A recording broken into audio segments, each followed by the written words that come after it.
तो यहाँ पर हम लोग रेजिस्टिविटी का एक और फॉर्मूला जनरेट कर सकते हैं रेजिस्टिविटी का।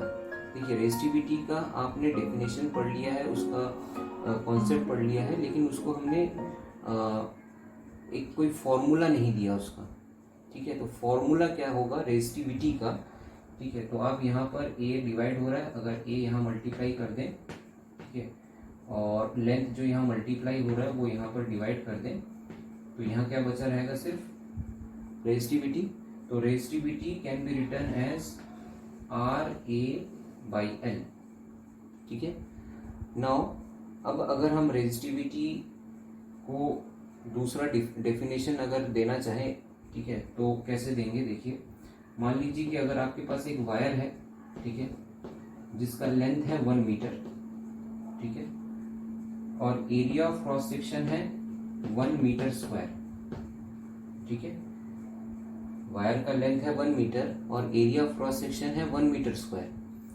तो ऐसे में इतने से वायर का जो रेजिस्टेंस होगा वही रेजिस्टिविटी कहलाएगा। ठीक है, कैसे, अगर आप देखिए 1 मीटर स्क्वायर आपने एरिया पुट किया, 1 मीटर आपने लेंथ पुट किया, ठीक है, तो ये तो 1 हो गया है ना, 1 तो आपका जो रेजिस्टिविटी है, ठीक है, वो किसके बराबर आ रहा है, आर के बराबर। ठीक है, तो इसी बात को हम लोग कैसे बोलते हैं कि resistivity is the resistance of a wire having 1 metre of length and 1 metre square of cross section. मतलब क्या हुआ, यहाँ भी हम लोग वही बोल रहे हैं कि रेजिस्टेंस जो है, रेजिस्टिविटी जो है वो रेजिस्टेंस ही है।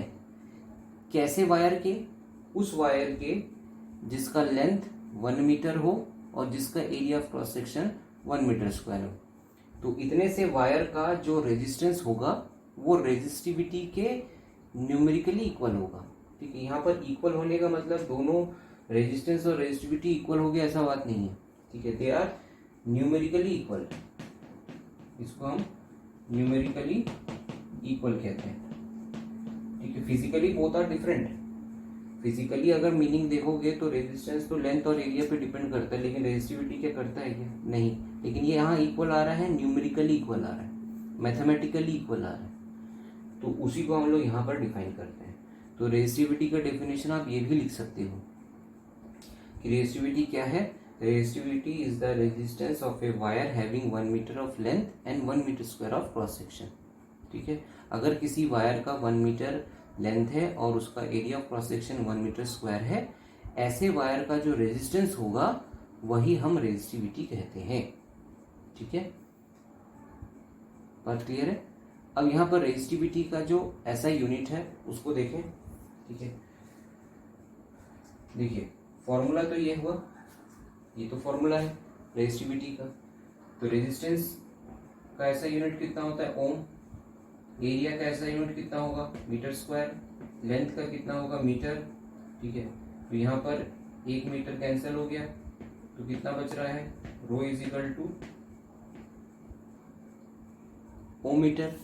तो this is your SI unit of, यही आपका SI यूनिट है किसका, रेजिस्टिविटी का। ठीक है, this is your SI unit of resistivity.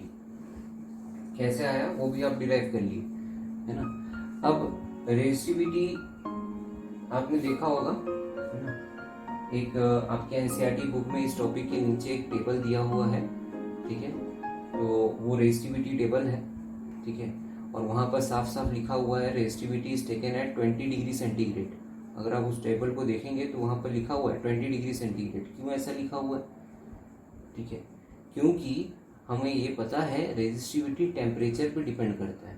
तो जितने भी मटेरियल्स हैं सबका ऑब्जर्वेशन कितने डिग्री पे लिया गया, 20 डिग्री पे लिया गया। ठीक है, अब 20 डिग्री पे ही क्यों लिया गया, इसका रीज़न अभी कोई इम्पोर्टेंट नहीं है, लेकिन ये इम्पोर्टेंट है कि सभी का जो टेम्परेचर है एक ही टेम्परेचर में रखा गया सभी को, और सभी के रेजिस्टिविटी को चेक किया गया। ठीक है, तो क्योंकि हमको मालूम है कि अगर हम टेम्परेचर चेंज करेंगे तो सबकी रेजिस्टिविटी में चेंजेस आ जाएंगे। तो टेम्परेचर सबका सेम रखो और फिर चेक करो कि किसकी रेजिस्टिविटी ज़्यादा है, किसकी रेजिस्टिविटी कम है। ठीक है, तो इस बात को हम लोग रेंज ऑफ रेजिस्टिविटी से याद रखते हैं, रेंज ऑफ रेजिस्टिविटी। ठीक है, ये भी कभी कभी 1 मार्क्स में पूछ लिया जाता है। ठीक है, कि रेंज ऑफ रेजिस्टिविटी, तो ऐसे में जो एलॉयज हैं, मेटल्स हैं, ठीक है, मेटल्स का जो रेंज होता है, रेजिस्टिविटी का जो रेंज फॉर मेटल्स, ठीक है, वो 10⁻⁻8 ओम मीटर होता है। ठीक है, एलॉयज का थोड़ा ज़्यादा होता है। ठीक है, एलॉयज का थोड़ा ज़्यादा होता है, 10⁻6 ओम मीटर। अब आप बोलेंगे कि सर यहाँ 8 है, इसको ज़्यादा नहीं बोल रहे, ये 6 है, इसको आप ज़्यादा बोल रहे हैं, क्योंकि ये नेगेटिव है। नेगेटिव में जो नंबर बड़ा होता है वो एक्चुअली में छोटा ही होता है। ठीक है, नेगेटिव नंबर है ना ये, 10⁻8 नेगेटिव नंबर है। ठीक है, तो ये ज़्यादा छोटा है।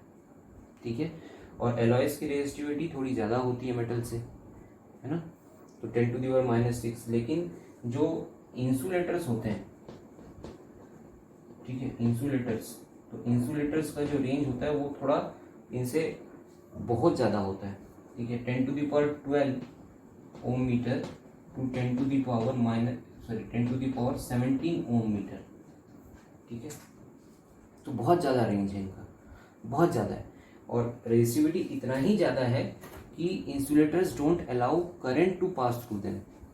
ठीक है, इतना ही ज़्यादा है ये। ठीक है, और ये दोनों कंडक्टर्स में आते हैं, मेटल्स भी कंडक्टर्स में आते हैं और एलॉयज भी कंडक्टर्स में आते हैं। ठीक है, तो ये रेंज के बारे में कभी कभी 1 मार्क्स में क्वेश्चन पूछ लिया जाता है ना, तो ये रेंज आपको याद रखना है। ठीक है, और उस टेबल में आप ये भी देखिएगा कि सबसे जो अच्छा कंडक्टर है वो सिल्वर को कहा गया है एट 20 डिग्री। ठीक है, सिल्वर है ना, और सबसे जो पुअर कंडक्टर है, मतलब जो सबसे लास्ट में देखिएगा उसमें इंसुलेटर में, ठीक है, ड्राई पेपर है। ठीक है, तो ड्राई पेपर की जो रेजिस्टिविटी है उसका रेंज 10⁻17 तक है ना, तो रेजिस्टिविटी ज़्यादा है, इसका मतलब रेजिस्टेंस ज़्यादा होगा। रेजिस्टेंस ज़्यादा होगा मतलब करंट उससे पास ही नहीं हो पाएगा। ठीक है, लेकिन मेटल्स में जैसे सिल्वर की बात है, उसकी रेजिस्टिविटी बहुत बहुत बहुत कम है, तो ज़्यादा से ज़्यादा करंट फ्लो हो पाएगा, इसलिए वो सब बहुत अच्छा कंडक्टर है। तो हम लोग सिल्वर बोल रहे हैं, लेकिन गोल्ड भी एक बहुत अच्छा कंडक्टर है। तो आपके सीपीयू के जो मदरबोर्ड होते हैं वहाँ पर गोल्ड यूज़ होता है, कई जगह पर गोल्ड यूज़ होता है। और क्यों यूज़ होता है? क्योंकि gold is a very good conductor of current. ठीक है, और बहुत अच्छा जो कंडक्टर अच्छा होता है, इलेक्ट्रिकल कंडक्टर जो अच्छा होता है वो हीट कंडक्टर भी अच्छा होता है। ठीक है, तो वो सीपीयू को ज़्यादा गर्म भी नहीं होने देता। ठीक है, इस वजह से हम लोग गोल्ड भी यूज़ करते हैं आपके सीपीयू के मदरबोर्ड में कई जगह पर। ठीक है, तो है ना, तो gold is also a very good conductor, है ना। तो यहाँ पर हमने क्या देख लिया, हमने यहाँ पर जो रेजिस्टिविटी की जो बातें थी, ठीक है, उसका फॉर्मूला क्या होगा, ठीक है, उसका definition in terms of resistance क्या होगा, ठीक है, उसका एसआई यूनिट क्या होता है ना, और उसका जो रेंज होता है, रेजिस्टिविटी का जो रेंज है अलग अलग मटेरियल्स के लिए, वो भी क्या होता है देख ली हमने। ठीक है, तो यहाँ तक आपका रेजिस्टेंस का पूरा टॉपिक कवर होता है, जिसमें हमने रेजिस्टेंस का डेफिनेशन, उसका कॉज, उसके फैक्टर्स को हमने एक एक करके डिस्कस किया। ठीक है, और रेजिस्टिविटी को भी हमने पूरा डिस्कस किया, है ना।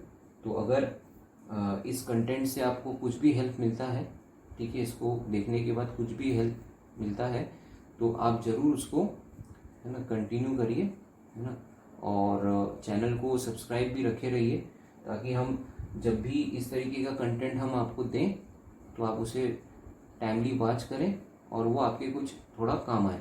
और हम ये वीडियोस में जनरली क्या डिस्कस कर रहे हैं, जो एनसीईआरटी का जो चैप्टर जिस सीक्वेंस में आगे बढ़ रहा है उसी सीक्वेंस में हम लोग आगे बढ़ रहे हैं, ठीक है। तो यहाँ पर आपका रेजिस्टिविटी रेजिस्टेंस आपका यहाँ पर क्लियर होता है। और इसके बाद वाले वीडियोस में हम लोग इससे रिलेटेड जो न्यूमेरिकल्स हैं और जो इस टॉपिक से रिलेटेड जो क्वेश्चंस हैं जो आपके बोर्ड एग्जाम से पूछे जा सकते हैं, पूछे जाते हैं, ठीक है, और कितने मार्क्स का है, क्या है, ये सारी बातें हम लोग डिस्कस करेंगे, ठीक है। तो ये हमारा कॉन्सेप्ट का लेक्चर था। तो ये कॉन्सेप्ट को लेक्चर में अगर आप नोट्स बना रहे हैं तो नोट्स अच्छी बात है, आप बनाते रहिए नोट्स, ठीक है। और इसके बाद हम लोग क्वेश्चंस, इससे रिलेटेड जो क्वेश्चंस हैं उसको डिस्कस करेंगे, ठीक है। चलिए,